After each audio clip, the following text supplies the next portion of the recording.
قال إنما يتقبل الله من المتقين لئن بسطت إلي يدك لتقتلني ما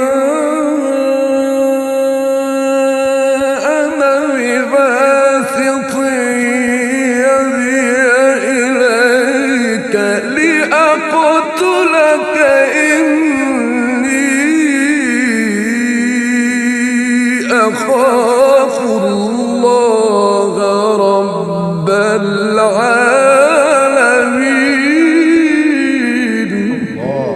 الله أكبر. الله يفتح عليك ربنا يا حبيبي، يفتح عليك ربنا يا سيدي. اللهم